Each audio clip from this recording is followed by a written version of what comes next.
Assalamualaikum warahmatullahi wabarakatuh. Perkenalkan, nama saya Usatun Hasanah, kelas 11 IPA 3. Di sini saya akan mempresentasikan tentang sistem saraf mata pelajaran biologi yang diguru oleh Ibu Yulia.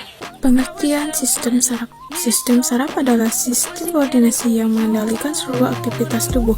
Cara kerjanya adalah dengan menerima dan bermain rangsang ke pusat saraf. Sistem saraf terdiri dari beberapa bagian, yaitu sebagai berikut. 1. Neuron atau sel saraf yang berfungsi untuk mengantarkan rangsang dari reseptor ke pusat saraf serta mengantarkan rangsang dari pusat saraf ke otot dan kelenjar. Struktur neuron atau sel saraf. A. Badan sel saraf berfungsi menerima rangsang dari dendrit ke akson. B. Dendrit bekerja untuk menerima impuls dan menemaninya ke dalam sel saraf. C. Akson adalah bagian neuron yang berukuran panjang dan memiliki cabang tunggal. D. Selubung mielin adalah pelindung akson yang berisi lemak berwarna putih, festival, dan bersih. Neuron atau sel saraf dibagi menjadi 3 bagian, yaitu 1. Neuron sensorik yang berfungsi mengantarkan impuls dari reseptor ke pusat saraf, yaitu otak dan sumsum tulang belakang. 2. Neuron motorik yang berfungsi untuk mengantarkan impuls dari pusat saraf ke efektor otot dan kelenjar.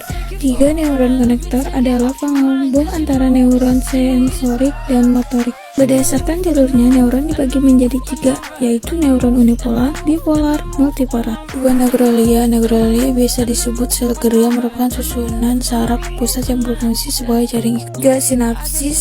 Sinapsis menjadi titik temu antara ujung akson suatu neutron dan dendrit dari neutron lain. Neuron transmitter dibagi menjadi beberapa macam.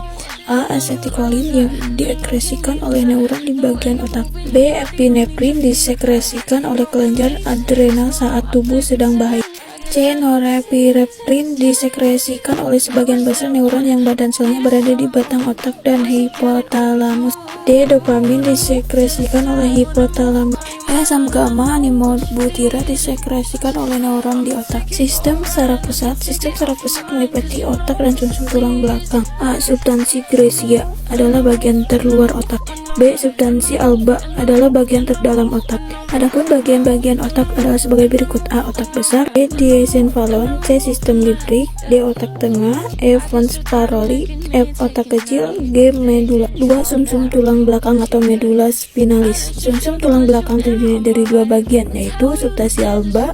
Bagian ini merupakan bagian terluar dari sumsum tulang belakang dan terdiri dari akson bermielin. D. Substansi Gracia. Substansi Gracia merupakan bagian dalam sumsum tulang belakang. Substansi ini memiliki bentuk merupakan huruf H atau seperti kupu-kupu dan terdiri dari 4 bagian, yaitu sayap, dorsal, ventral, lateral, dan komisura Gracia. Adapun fungsi dari sumsum tulang belakang adalah sebagai berikut. 1. Mengantarkan impuls sensorik reseptor ke otak. 2. Pusat gerak refleks. 3. Mengantar impuls motorik dari otak ke efektor. Terima kasih atas perhatiannya. Wassalamualaikum warahmatullahi wabarakatuh.